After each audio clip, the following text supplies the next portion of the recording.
Mars exclusive কোচে শিক্ষার্থী বন্ধুদের স্বাগত জানাই। আশা করি তোমরা সকলে ভালো আছো। প্রচুর গরম পড়েছে, সাবধানে থেকো, নিয়ম করে জল খেও। আজকে নিয়ে চলে এসেছি তোমাদের ভিডিও দশম শ্রেণীর বাংলা মাধ্যমের কারক অকারক পদ। কারক অকারক পদে যেতে গেলে আমাদের প্রথমে জানতে হবে সমাপিকা, অসমাপিকা, ক্রিয়াপদ কোনটা বা ক্রিয়াপদ কাকে বলে, বিভক্তি কাকে বলে, শব্দ বিভক্তি, ধাতু বিভক্তি কী, এগুলো জানার পর আমরা কারক অকারক পদে যেতে পারব। আগে চলে আসছে আমরা ক্রিয়াপদ কী। বাক্যের মধ্যে যে পদটির দ্বারা থাকা, হওয়া, করা ইত্যাদি বোঝাচ্ছে তখন সেটা হচ্ছে ক্রিয়াপদ। যেমন আমি ভাত খাই, খাইটা ক্রিয়াপদ।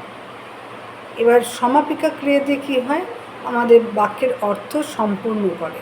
আর অসমাপিকা ক্রিয়াপদে হচ্ছে যে ক্রিয়াপদের দ্বারা আমাদের বাক্যের অর্থ সম্পূর্ণ হচ্ছে না। আমি গেলে, এবার আমি গেলে কি কিছু একটা কথা রয়ে গেল, বাকি রয়ে গেল, তাহলে আমার ওটা অসমাপিকা ক্রিয়া রইল।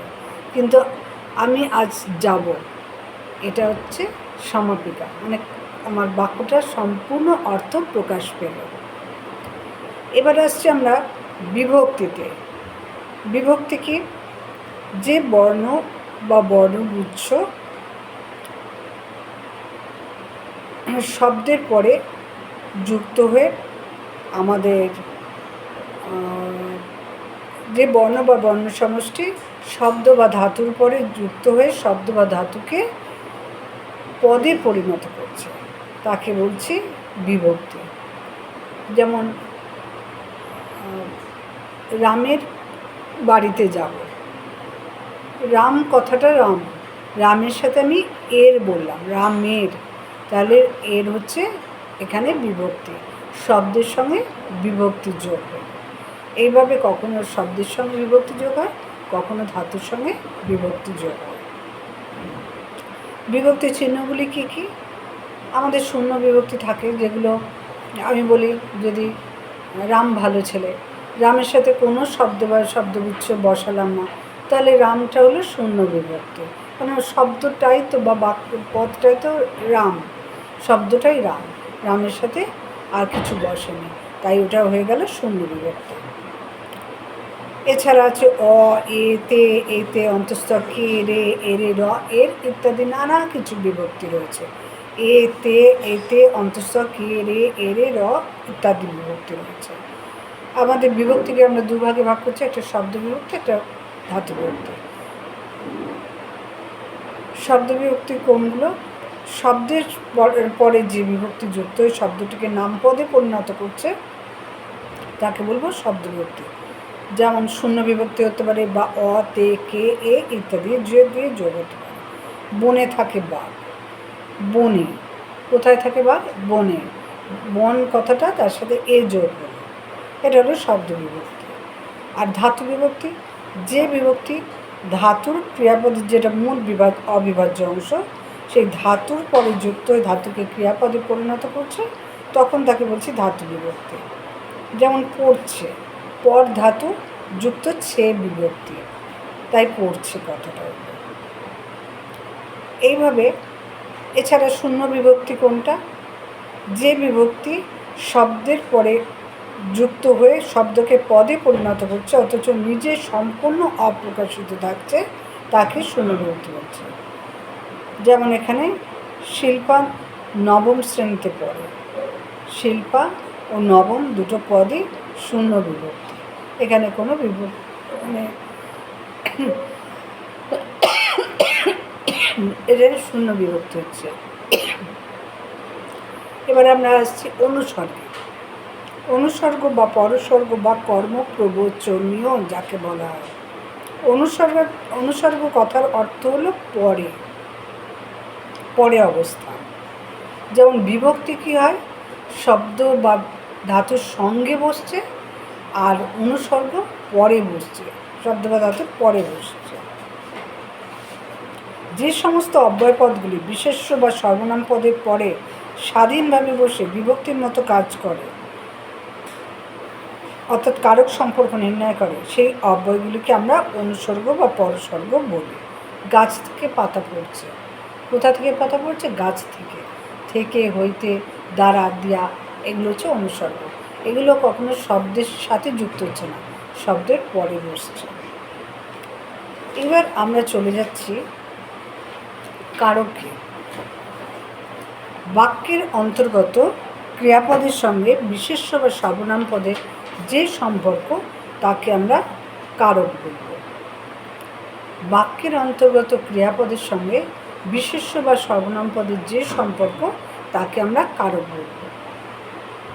যেমন আজ আমি গান গাইব, এখানে কারক রয়েছে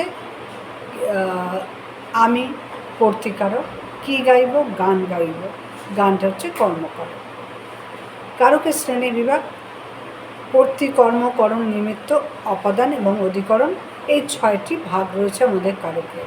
কর্তৃ, কর্ম, করণ, নিমিত্ত, অপাদান, অধিকরণ, এই 6টি ভাগ রয়েছে। এবার প্রত্যেকটা ভাগের আবার কিছু ভাগ রয়েছে।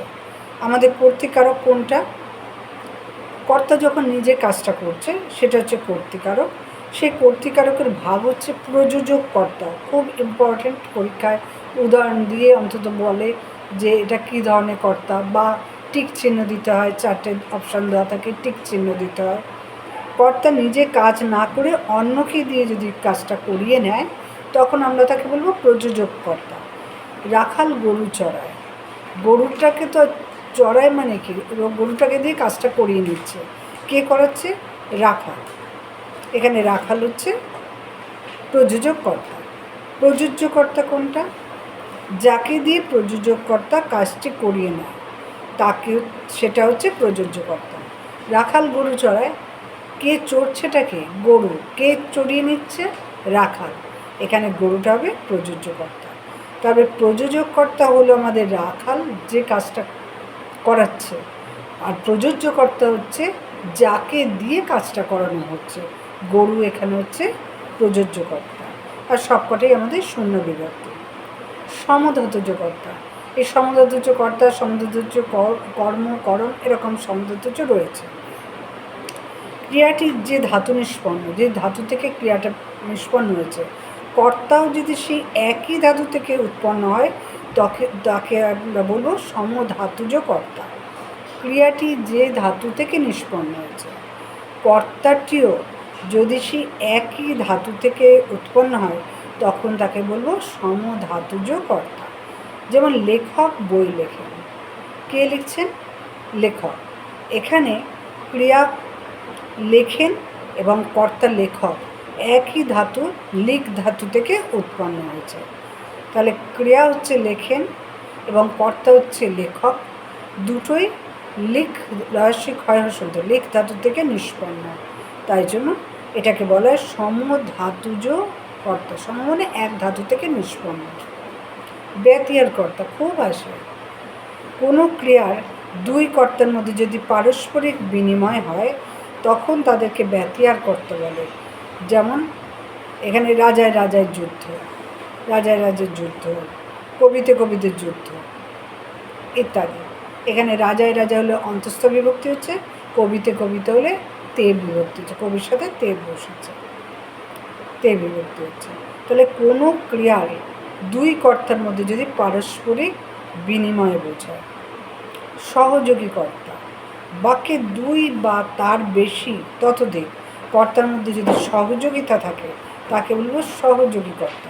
যেমন তুমি আমি মিলে পৌঁছে যাব, মানে আমরা দুজনে কাজটা করব, তুমি আমি এই দুটো নিয়ে হচ্ছে সহযোগী কর্তা।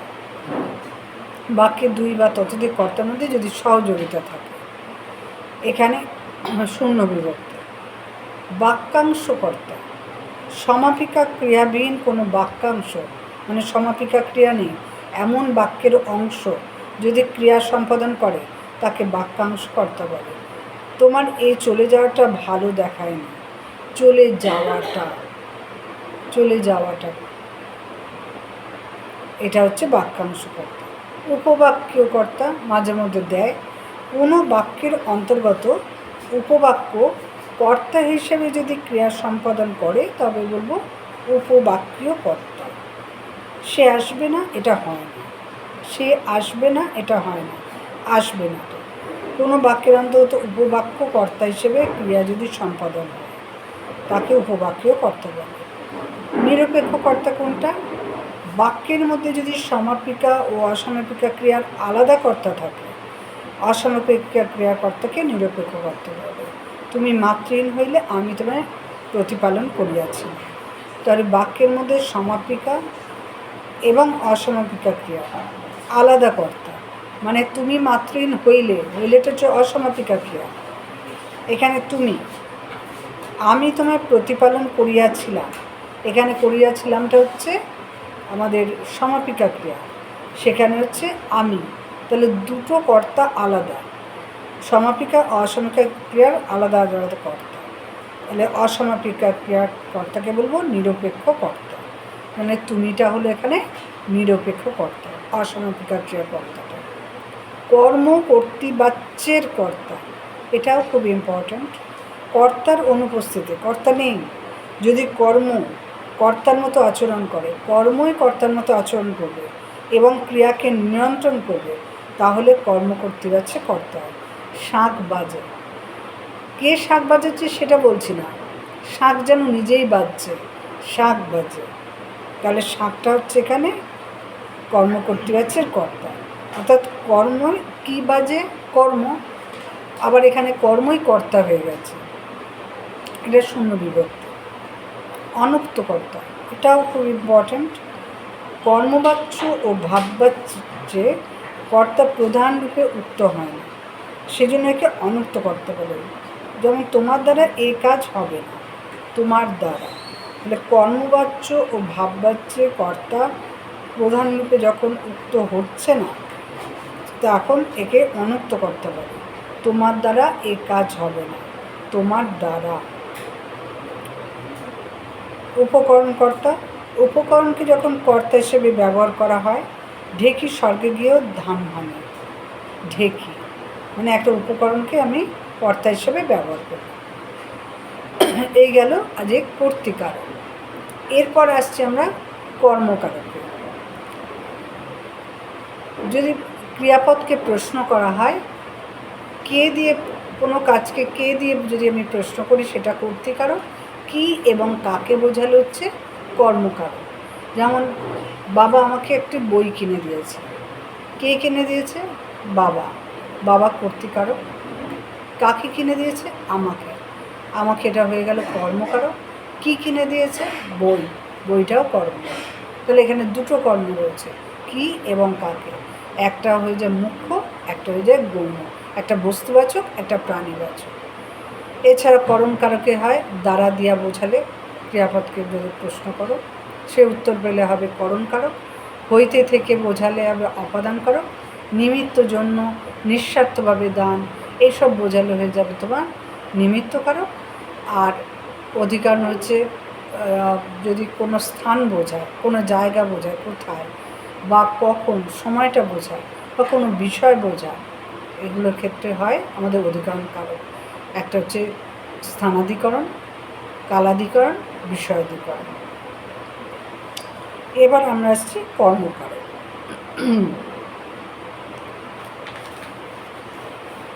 কর্মকারকে কর্তা যাকে অবলম্বন করে বা আশ্রয় করে ক্রিয়া সম্পাদন করছে তাকে কর্মকারক বলছে। কর্মকারকের কতগুলো ভাগ আছে: মুখ্য কর্ম, গৌণ কর্ম, উদ্দেশ্য বিধেয় কর্ম, কর্ম কর্তৃবাচ্যের কর্ম, সমধাতুজ কর্ম, বাক্যাংশ কর্ম, উপবাক্যীয় কর্ম, উজ্জ্ব কর্ম, অসমকা ক্রিয়ারূপী কর্ম, কর্মের বিপসা। এতগুলোর মধ্যে সবচেয়ে বেশি ইম্পর্ট্যান্ট আমাদের যেটা থাকে, কর্ম কর্তৃবাচ্যের কর্ম, সমধাতুজ কর্ম, উপবাক্যীয় কর্ম, আর হচ্ছে কর্মের বিপসা। এই চারটে বেশি আসার চান্স থাকে। মুখ্য কর্ম কোনগুলো? যদি দ্বিকর্ম ক্রিয়া হয়, একই বাক্যে দুটো কর্ম রয়েছে, বস্তুবাচক যে কর্ম সেটা হবে মুখ্য কর্ম। বাবা আমাকে বই কিনে দিয়েছে, বইটা বস্তুবাচক, ওটা মুখ্য কর্ম। গৌণ কর্ম কোনটা?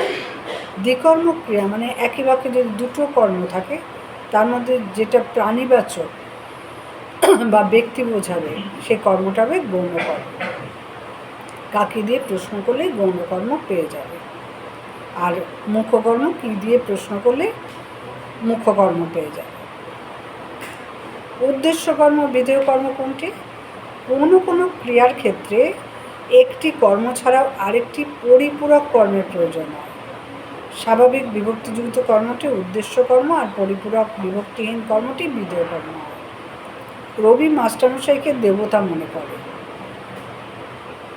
কার উদ্দেশ্যে বললো? মাস্টারমশাইকে উদ্দেশ্য কর্ম, আর দেবতা মনে করে দেবতা হচ্ছে বিধেয় কর্ম। তাহলে আমরা কি বুঝলাম?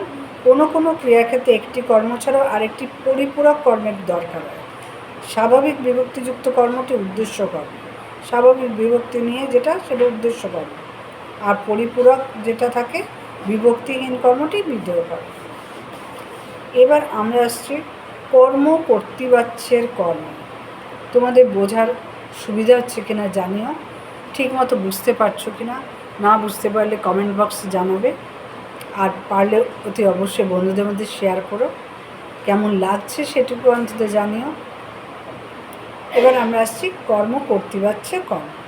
কর্ম যেখানে কর্তার ভূমিকা নেই, কর্মকর্তা হয়ে যাচ্ছে, সেই কর্মটি কর্ম কর্তৃবাচ্যের কর্ম। রমাকে ভালো দেখাচ্ছিল। কাকে?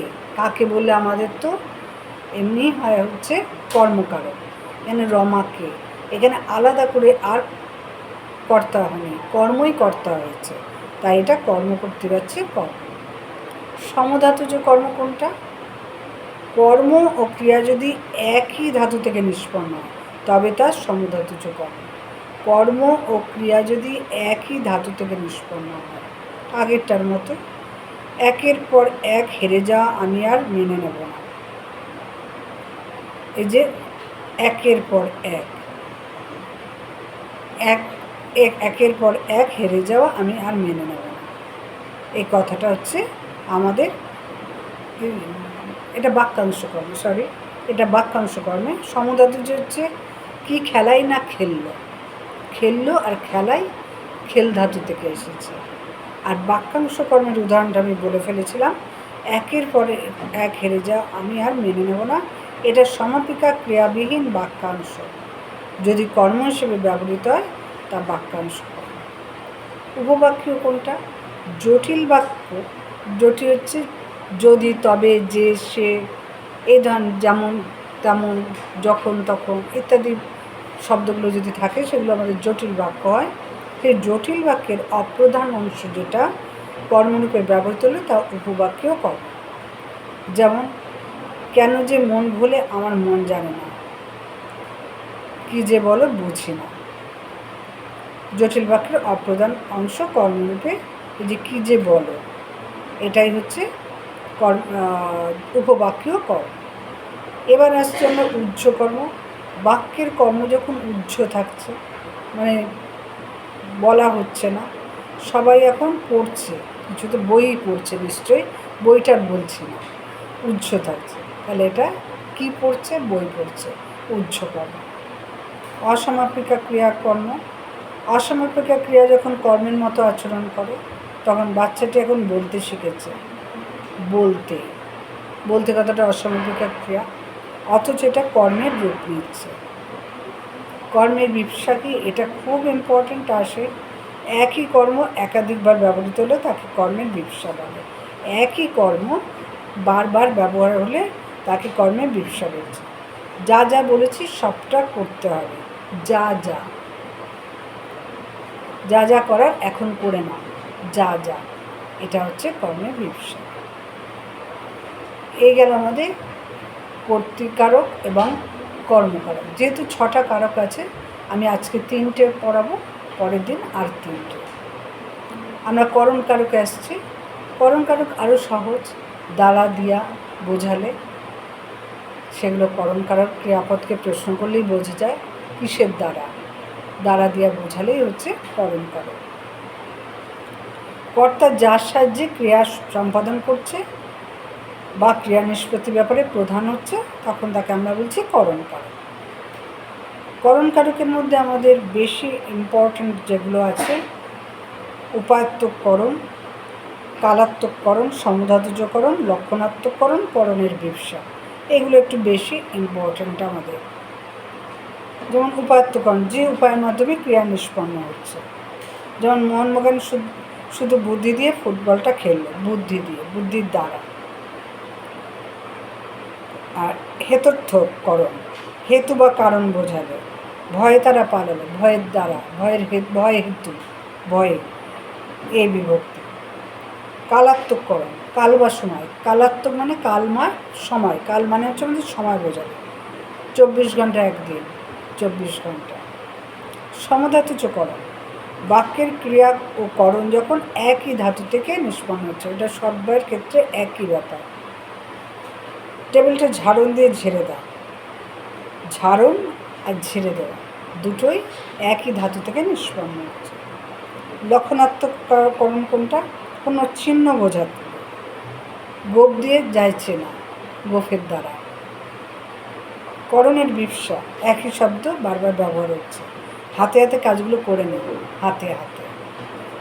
খুব সহজ এই 3টে কারক, একটু বই থেকে পড়ো, ভালো মতো পড়ো, দেখবে ঠিক বুঝতে পারবে, না বুঝতে পারলে জানিও। আর বন্ধুদের মধ্যে শেয়ার করো, অতি অবশ্যই সাবস্ক্রাইব করো। ভালো থেকো, খুব ভালো থেকো।